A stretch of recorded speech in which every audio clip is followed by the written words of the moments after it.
Morning. I am Dr. M. Kumarasan, Assistant Professor of Chemistry, NMS SVM College, Madurai. Today, we are going to discuss about anharmonic oscillator. Previous கிளாஸில் நம்ம discuss பண்ணியிருந்தோம் harmonic ஆசிலேட்டார் அப்படிங்கிறத. இப்போ இந்த கிளாஸில் anharmonic ஆசிலேட்டார் அப்படிங்கிறத பார்க்கணும். அப்போ ஃபஸ்ட்டு நம்ம ஹார்மோனிக் ஆசிலேட்டார் அப்படின்னு சொல்லும்போது தென் ரெண்டு ஆட்டம் இருக்கும், ரெண்டு ஆட்டமும் கம்பைன் ஆகும்போது தென் அந்த ரெண்டு ஆட்டத்துக்குள்ளே இருக்கக்கூடிய அந்த ஈக்லிபிரியம் டிஸ்டன்ஸ், அந்த பாண்ட் டிஸ்டன்ஸ் வந்து என்ன செய்யும், ஃபார்ம் ஆகும். தென் மாலிகுல்ஸ் வந்து தென் என்னன்னா கம்ப்ரஸ்டு அண்ட் ஸ்ட்ரெச்சிங் வைப்ரேட் ஆகும். தென் வைப்ரேட் ஆகும்போது சிம்பிள் ஹார்மோனிக் ஆசிலேட்டர் நம்ம என்ன பார்த்துருப்போம்னா bond in elastic in nature, spring அப்படின்றத பார்த்துருப்போம். தென் அப்படி இருக்கும்போது அந்த டயட்டாமிக் மாலிகுல்ஸோட சிம்பிள் ஹார்மோனிக் ஆசிலேஷன் மாடல் வச்சு எனர்ஜி லெவல் எக்ஸ்பிரஷன் வந்து எனக்கு இப்போ டெரைவ் பண்ணியிருக்கோம். இப்போ இங்கே வந்து நம்ம அன்ஹார்மோனிக் ஆசிலேட்டர் அப்படிங்கிறத பார்க்கணும். தென் அன்ஹார்மோனிக் ஆசிலேட்டர் அப்படின்னா சேம் டு ஆசிலேட்டர் மணிக்கு தான். தென் இங்கே வந்து என்னன்னா மாலிகுல்ஸில் இருக்கக்கூடிய ரெண்டு ஆட்டத்தில் இருக்கக்கூடிய அந்த பாண்ட் வந்து என்னன்னா ரியல் பாண்ட் அப்படின்னு சொல்லுவோம். தென் ரியல் பாண்ட் அப்படின்னு சொல்லும்போது என்னன்னா இன்எலாஸ்டிக் இன் நேச்சர், தென் என்னது அது எலாஸ்டிக் இன் நேச்சராக இருக்காது. தென் ரெண்டு அப்படி அந்த ரெண்டு ஆட்டம் என்னன்னா விகரஸ்லியாக இதுக்கு வைப்ரேட் ஆகும்போது அந்த பாண்டு வந்து என்ன செய்யணும்னா டிசோசியேட் ஆகிரும், தென் என்னது பிரேக் ஆகிரும் அப்படிங்கிறத என்ன செய்யும் இந்த அன்ஹார்மோனிக்கில் பார்க்கும். தென் அப்போ அந்த அன்ஹார்மோனிக் அந்த பாண்டு வந்து பிரேக் ஆகும்போது தென் அந்த எலாஸ்டிக் இன் நேச்சர் இருக்காது, ரெண்டு ஆட்டத்துக்குள்ள இருக்கக்கூடிய அந்த பாண்ட் வந்து எலாஸ்டிக் இன் நேச்சராக இருக்காது அப்படிங்கிறதையும் நம்ம இந்த அன்ஹார்மோனிக் ஆசிலேட்டரில் பார்க்கணும். தென் இதில் அந்த அன்ஹார்மோனிக் ஆசிலேட்டர் அப்படின்னு சொல்லும்போது நமக்கு கிடைக்கக்கூடிய அந்த எனர்ஜி லெவல் எக்ஸ்பிரஷனை அந்த பிஎம் மோர்ஸ் அப்படிங்கிறவர் வந்து என்ன பண்ணால் டெரைவ் பண்ணி வச்சுருப்பாரு. தென் என்னன்னா அன்பேராபோலிக் கர்வாக இருக்கும் அன்ஹார்மோனிக் ஆசிலேட்டர் அப்படின்னு. தென் இந்த ஃபர்ஸ்ட் ஈக்குவேஷன் நம்ம பார்த்துருப்போம். இது வந்து என்னன்னா மோர்ஸ் ஃபங்க்ஷன் அப்படிங்கிறத சொல்லுவோம். தென் அன்ஹார்மோனிக் ஆசிலேட்டரில் தென் எனர்ஜி லெவல் எக்ஸ்பிரஷன் பார்க்கும்போது தென் என்னது அன்ஹார்மோனிக் ஆசிலேட்டரோட எனர்ஜி லெவல் எக்ஸ்பிரஷன் அப்படிங்கிறத இந்த கர்வ் இருக்குல்ல, இந்த கிராஃபிக்கல் ரெப்ரசன்டேஷனில் இன்டர்நியூக்ளியர் டிஸ்டன்ஸுக்கும் எனர்ஜி லெவலுக்கு கிராஃப் போடும்போது அன்ஹார்மோனிக் ஆசிலேட்டரில் நமக்கு வந்து என்னன்னா பேராபோலிக் கர்வாக இல்லாமல் அன்பேராபோலிக் கர்வாக இருக்கும். இந்த பாயிண்ட் வந்து டிசோசியேஷன் பாயிண்ட் டி ஈக்லிபிரியம் அப்படிங்கிறத நீங்கள் மென்ஷன் பண்ணியிருக்கோம். இப்போ இந்த டாக்டர் லைன் வந்து எதை மென்ஷன் பண்ணுதுன்னா நமக்கு ஹார்மோனிக் ஆசிலேட்டர் அப்படிங்கிறத மென்ஷன் பண்ணுது. மோர்ஸ் ஃபங்க்ஷன் அப்படின்னு பார்க்கும்போது is equal to D equilibrium 1 minus expression A R equilibrium minus R whole square அப்படிங்கிறது பார்க்குறோம். இதில் டி ஈக்லிபிரியம் அப்படின்னு சொல்லும்போது dissociation energy, then A for constant particular molecule அப்படிங்கிறத பார்க்குறோம். அப்புறம் இந்த மோர்ஸ் ஃபங்க்ஷனை then instead of Schrodinger equation அப்படின்னு சொல்லும்போது is equal to 1/2 K R minus R equilibrium square. இது நம்ம எப்படி டெரைவ் பண்ணியிருப்போம்னா இந்த சிம்பிள் ஹார்மோனிக் ஆசிலேட்டரில் கூக்ஸ் லாயில் இருந்து இந்த என்னது F equal to minus K X அப்படிங்கிறது சொல்லியிருப்போம். அந்த எக்ஸோட வேல்யூ தான் என்னது ஆர் மைனஸ் ஆர் ஈக்லிபிரியம் அப்படிங்கிறத நினச்சிப்போம் டெரைவ் பண்ணி கொண்டு வந்துருப்போம் ஸ்காடிங்கர் ஈக்குவேஷன். அப்போ இந்த ஈக்குவேஷன் 1 இன்ஸ்டெட் ஆஃப் ஈக்குவேஷன் 2ல பண்ணும்போது நமக்கு மாலிகுல்ஸ் டயட்டாமிக் மாலிகுல்ஸ் கூடிய வைப்ரேஷனல் எனர்ஜி லெவல் எக்ஸ்பிரஷன் வந்து என்ன செய்வாங்கன்னா கொடுக்கணும். Then vibrational energy level expression பார்க்கும்போது E v is equal to v plus 1/2 omega bar e minus v plus 1/2 whole square omega bar e x e. இதில் எனர்ஜி பார் வைப்ரேஷன் வி அப்படின்னு சொல்லும்போது vibrational quantum number, then வியோட value அப்படின்னு பார்க்கும்போது 0, 1, 2 தென் etcetera. தென் இதில் omega bar இ அப்படின்னு சொல்லும்போது oscillation frequency, equilibrium oscillation frequency அப்படிங்கிறத சொல்கிறோம். தென் இதில் எக்ஸ்இ அப்படின்னு சொல்லும்போது அன்ஹார்மோனிசிட்டி கான்ஸ்டன்ட் அப்படிங்கிறத பார்க்குறோம். அப்போ நம்ம ப்ரீவியஸ் கிளாஸில் டிஸ்கஸ் பண்ணியிருந்ததில் சிம்பிள் ஹார்மோனிக் ஆசிலேட்டரில் இந்த எக்ஸ்இ அப்படிங்கிற இந்த ஈக்குவேஷன் வந்து என்னதுன்னா வராது. இதில் எப்படி அப்படின்னு சொல்லணும்னா இந்த அன்ஹார்மோனிக் ஆசிலேட்டரில் கிடைக்கக்கூடிய இந்த கருவானது அன்பேராபோலிக்காக இருக்கிறதுனால இங்கே கிடைக்கக்கூடிய இந்த எக்ஸ்இ அன்ஹார்மோனிசிட்டி கான்ஸ்டன்ட் அதோட வேல்யூ வந்து தென் அப்ராக்சிமேட்டாக 0.01 ரேஞ்சில் இருக்கும்.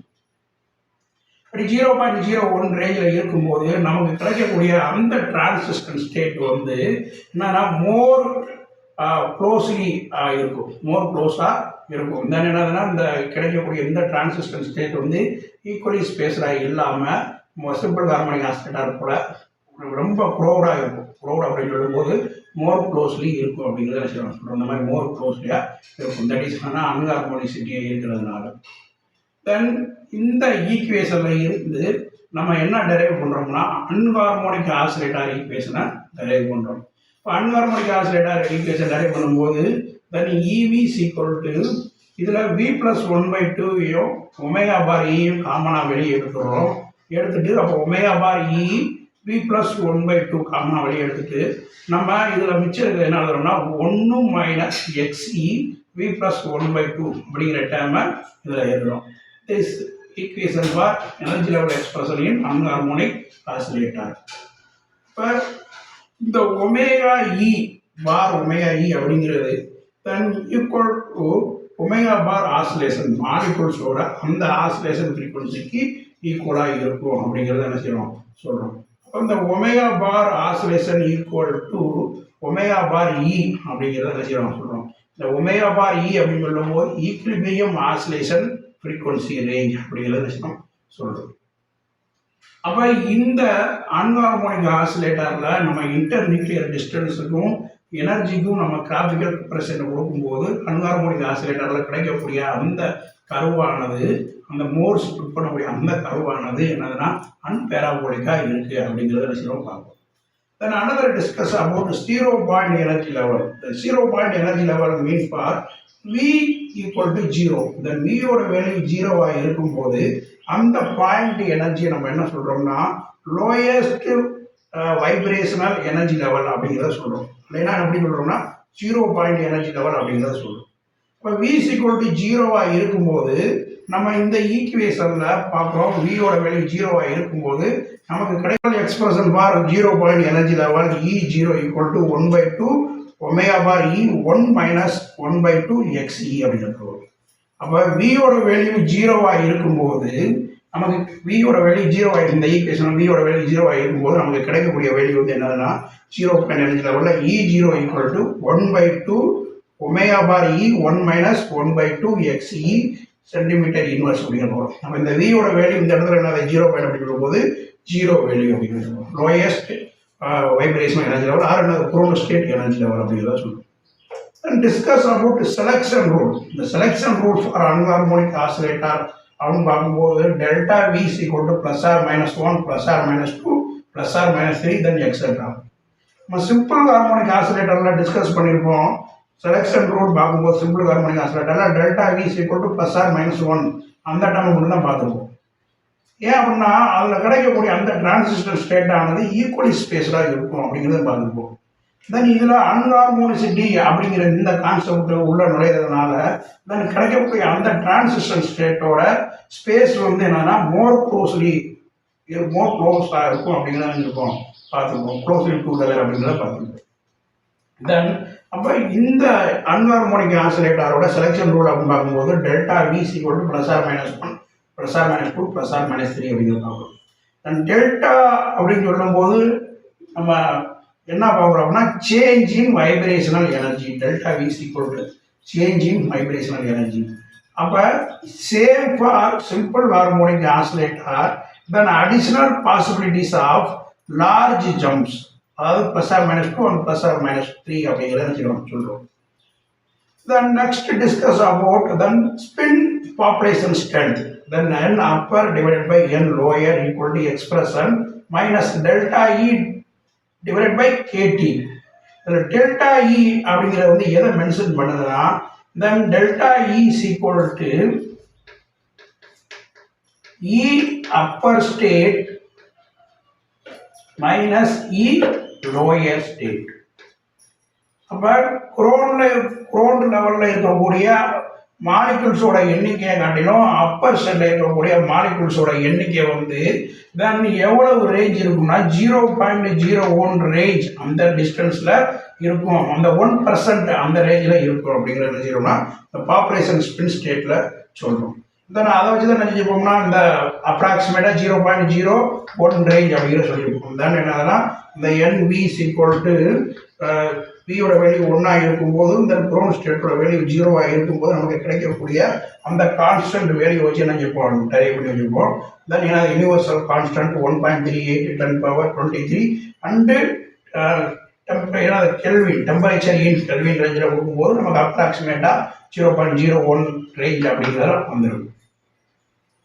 இதில் இந்த delta V plus R -1 delta V plus R -2 delta V plus R -3 அப்படின்னு பார்க்கும்போது இந்த வியோட வேல்யூ 0, தட் இஸ் இது வந்து என்னன்னா க்ரோன் ஸ்டேட். நம்ம அதே பார்த்தோம் 0 எனர்ஜி லெவல் அப்படிங்கிறத பார்த்தோம். அப்போ இந்த விங்கிற ஸ்டேட்டில் இருந்து தன் வியோட வேல்யூ 1ங்கிற அப்படி ஸ்டேட்டுக்கு போகும்போது நமக்கு கிடைக்கக்கூடிய அந்த எனர்ஜி லெவல் எக்ஸ்பிரஷன் அப்படின்னு பார்க்கும்போது ஒமேகா பார் இ அப்படிங்கிறத பார்க்கணும். தென் வியோட வேல்யூ 0ல இருந்து 2க்கு போகும்போது நமக்கு கிடைக்கக்கூடிய வேல்யூ வந்து எப்படி இருக்குன்னா ஸ்பெக்ட்ரம் ரேஞ்ச் பார்க்கும்போது 2 ஒமேகா பார் இ அப்படின்னு பார்க்கணும். தென் நெக்ஸ்ட் டிரான்சிஸ்டர் 3 அப்படின்னு பார்க்கும்போது V = 0ல இருந்து V = 3க்கு போகும்போது நமக்கு கிடைக்கக்கூடிய அந்த spectrum range value 3 omega bar e centimetre inverse அப்படிங்கிறத கிடைக்கும். தென் discuss about first fundamental absorption range அப்படிங்கிறது பார்ப்போம். இந்த ஃபண்டமெண்டல் அப்சார்ப்ஷன் ரேஞ்ச் அப்படின்னு பார்க்கும்போது then V = 0 to V = 1. இப்போ நம்ம இங்கே சொன்னோம் V = 0ல இருந்து V = 1க்கு போகும்போது நமக்கு என்ன கிடைக்குதுன்னா ஒமேகா பார் இ அப்படிங்கிறது கிடைக்குது. இந்த ஒமேகா பார் இ அப்படின்னு சொல்லும் போது என்னன்னா ஃபண்டமெண்டல் அப்சார்ப்ஷன் ரேஞ்ச் அப்படிங்கிறது பார்க்கணும். அப்போ இந்த இடத்துல delta E change in energy level என்னது டெல்டா இ = E V = 1 minus V = 0 அப்படிங்கிறது பார்க்கணும். அப்போ இந்த டிரான்சிஸ்டர் ஸ்டேட்டு 1 என்னது 0 to அந்த 1க்கு போகும்போது தென் அதோட ரேஞ்ச் வந்து நமக்கு என்ன கிடைக்கும் அப்படின்னு பார்க்கும்போது தென் 1 அப்படின்னு சொல்லும்போது என்னன்னா 3/2 தென் என்னது ஹோல் ஸ்கொயர் அப்படின்னு சொல்லும்போது 6/4 அப்படிங்கிற மாதிரி என்ன செய்யணும். தென் லாஸ்ட் ஃபைனல் டெரைவ் பண்ணி நம்ம மறுபடியும் ஈக்குவேஷன் என்னன்னா ஒமேகா பார் இ இன்ட்டு 1 - 2xe சென்டிமீட்டர் இன்வர்ஸ். அப்போ இந்த ரேஞ்சை தான் நம்ம என்ன சொல்கிறோம்னா ஃபண்டமெண்டல் அப்சார்ப்ஷன் பார் அன்ஹார்மோனிக் ஆசிலேட்டர் அப்படிங்கிறத என்ன சொல்கிறோம். Then next transistor state V = 0 to 2. Then delta V = +2. இதில் டெல்டா V +or -1 மாதிரி இதில் டெல்டா V +or -2 அப்படின்னு. இப்போ the energy changes for எப்படி பார்க்குறோம்னா இப்போ வியோட வேல்யூ இந்த இடத்துல என்னது 2ஆக இருக்குது. தென் வியோட வேல்யூ இந்த இடத்துல என்னது இந்த இடத்துல 0வா இருக்குது. இந்த இடத்துல வியோட வேல்யூ 2, இந்த இடத்துல வியோட வேல்யூ வந்து என்னதுன்னா 0. தென் அப்ளை பண்ணும்போது நமக்கு ஃபைனலாக கிடைக்கக்கூடிய டெரிவேஷன் தென் எனர்ஜி செகண்ட் டிரான்சிஸ்டர் ஸ்டேட்டில் 2 ஒமேகா பார் இ இன்ட்டு 1 - 3xe சென்டிமீட்டர் இன்வர்ஸ் அப்படிங்கிறது கிடைக்குது. Then third transistor state V 0ல இருந்து V3க்கு போகும்போது தென் apply for delta V = +or -3. Then derive equation நமக்கு கிடைக்கக்கூடிய இந்த ஈக்குவேஷனில் ஃபைனல் ஈக்குவேஷன் என்ன பார்த்தோம்னா 3 ஒமேகா பார் இ 1 - 4xe சென்டிமீட்டர் இன்வர்ஸ் அப்படிங்கிறத பார்க்குறோம். அப்போ இந்த இங்கே எழுதிருக்கக்கூடிய இந்த நம்பர் பூராமே என்னது அப்படின்னு பார்க்கும்போது then example for HCl molecule அப்படிங்கிறத சொல்கிறோம். HCl அப்படின்னு சொல்லும்போது இது வந்து என்னன்னா இந்த 2886 சென்டிமீட்டர் இன்வர்ஸ் அப்படின்னு சொல்லும்போது HClோட fundamental absorption range. Then second transistor third transistor அப்படின்னு சொல்லும்போது ஃபர்ஸ்ட் டிரான்சிஸ்டர் வந்து என்னன்னா செகண்ட் டிரான்சிஸ்டர் அப்படின்னா ஓவர் டோன் அப்படிங்கிறத சொல்லுவோம். இப்போ ஓவர் டோன் அப்படின்னு சொல்லும்போது V = 0ல இருந்து தென் என்னது 2க்கு போகக்கூடிய அந்த ரேஞ்சை வந்து நம்ம என்ன சொல்கிறோம் அப்படின்னா ஓவர் டோன் அப்படிங்கிறத சொல்கிறோம். இது வந்து என்னன்னா ஃபர்ஸ்ட் ஓவர் டோன், இது வந்து என்னன்னா second overtone. Second overtone அப்படின்னு சொல்லும்போது வியோட வேல்யூ 0ல இருந்து 3க்கு போகும்போது அதை வந்து என்ன சொல்கிறோம் அப்படின்னா செகண்ட் ஓவர் டோன் அப்படின்னு சொல்லுவோம். அப்போ ஃபர்ஸ்ட் ஓவர் டோனில் HCl மாலிகுலர் ரேஞ்ச் பார்த்தோம்னா 5668 சென்டிமீட்டர் இன்வர்ஸ் அப்படின்னு பார்க்குறோம். தென் செகண்ட் ஓவர் டோனில் HCl 7 சென்டிமீட்டர் இன்வர்ஸ் அப்படிங்கிறத பார்க்குறோம். தென் இந்த ஈக்குவேஷன்லேயே நம்ம என்ன அடுத்து கால்குலேட் பண்ணுறோம்னா மாலிகுல்ஸோட ஃபோர்ஸ் கான்ஸ்டன்ட் கால்குலேட் பண்ணுறோம். ஃபோர்ஸ் கான்ஸ்டன்ட் HCl மாலிகுலோட இப்போ ஃபோர்ஸ் கான்ஸ்டன்ட் அப்படின்னு சொல்லும்போது K = 4π² ஒமேகா பார் E² C² மீன் அப்படி கால்குலேட் பண்ணும்போது நமக்கு கிடைக்கக்கூடிய வேல்யூ 516 Nm/m அப்படிங்கிற ரேஞ்சு கிடைக்குது. தென் இந்த வேல்யூலையுமே நம்ம என்ன அடுத்து கால்குலேட் பண்ணுறோம்னா ஒமேகா பார் ஈயோட வேல்யூ XEயோட வேல்யூ என்ன செய்கிறோம் கால்குலேட் பண்ணி வைக்கிறோம். இப்போ ஒமேகா இ பார் வேல்யூ வரும்போது இந்த ரெண்டு வேல்யூ கல்குலேட் பண்ணும்போது நம்ம கிடைக்கக்கூடிய வேல்யூ வந்து என்னன்னா 2990 சென்டிமீட்டர் இன்வர்ஸ். இந்த எக்ஸி அன்கார்மோனிசிட்டி கான்ஸ்டன்ட் வேல்யூ 0.0174 ரேஞ்ச் அந்த மாதிரி கிடைக்குது. Then last final discuss about hard bonds.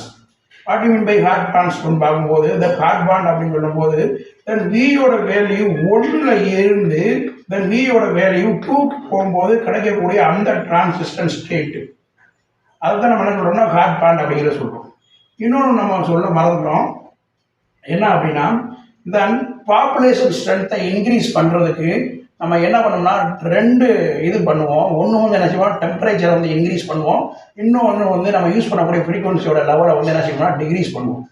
Temperature increase பண்ணும்போது தென் பாப்புலேஷன் ஸ்ட்ரென்த் வந்து க்ரோன் ஸ்டேட் V0 காட்டிடும். V1 இருக்கக்கூடிய அந்த பாப்புலேஷன் ஸ்ட்ரென்த் வந்து நமக்கு வந்து எவ்வளோ அப்படின்னா அந்த 10% ரேஞ்ச் வந்து என்ன செய்யும், அந்த ஸ்பெக்ட்ரல் லைன் வந்து இருக்கும் அப்படிங்கிறத சொல்கிறோம். தென் V = 0 அதுலேருந்து V = 1லேருந்து V = 2 போகும்போது அந்த 10% ரேஞ்சில் ஸ்பெக்ட்ரல் லைன் இருக்கும் அப்படிங்கிறத நம்ம பார்க்குறோம். இது எதனால் அப்படின்னு சொல்லும்போது இந்த டெம்பரேச்சர் ரேஞ்சை வந்து இன்க்ரீஸ் பண்ணுறதுனாலையும் நம்ம யூஸ் பண்ணக்கூடிய அந்த ஃப்ரீக்வன்சியோட லெவலை டிக்ரீஸ் பண்ணுறதுனால கிடைக்கும் போது என்ன செய்யணும், நமக்கு பாப்புலேஷன் ஸ்ட்ரென்த் வந்து தென் என்ன டிரான்சிஸ்டன் ஸ்ட்ரென்த்தில் இன்க்ரீஸ் ஆகும் அப்படிங்கிறத என்ன செய்யணும் சொல்கிறோம். அப்படி கிடைக்கும் போது நமக்கு என்ன கிடைக்குது அப்படின்னா ஹாட் பேண்ட் அப்படிங்கிறது கிடைக்குது. இந்த டெம்பரேச்சர் ரைஸ் பண்ணுறதுனால V = 1ல இருந்து V = 2 போகுது. Then play bar selection rule delta V = +or-1. இப்போ நமக்கு இந்த ஹாட் பேண்ட் அப்படின்னு சொல்லும்போது ஒமேகா பார் E1 - 4xe சென்டிமீட்டர் இன்வர்ஸ் அப்படிங்கிறது கிடைக்குது. அப்போ இந்த இதில் fundamental absorption, first overtone, second overtone, hot band அப்படிங்கிறத பார்த்துருப்போம். தென் ஹாட் பேண்ட் அப்படின்னு சொல்லும்போது தென் அதோட டெம்பரேச்சரை இன்க்ரீஸ் பண்ணும்போதும் ஃப்ரீக்வன்சியோட அளவை டிக்ரீஸ் பண்ணும்போது தென் என்ன அந்த க்ரோன் ஸ்டேட்டில் இருந்து first transistor, second transistor, third transistor போகும்போது பாப்புலேஷன் ஸ்ட்ரென்த் வந்து என்ன இன்க்ரீஸ் ஆகுது அப்படிங்கிறதையும் பார்த்துருக்கோம். Okay, that's all.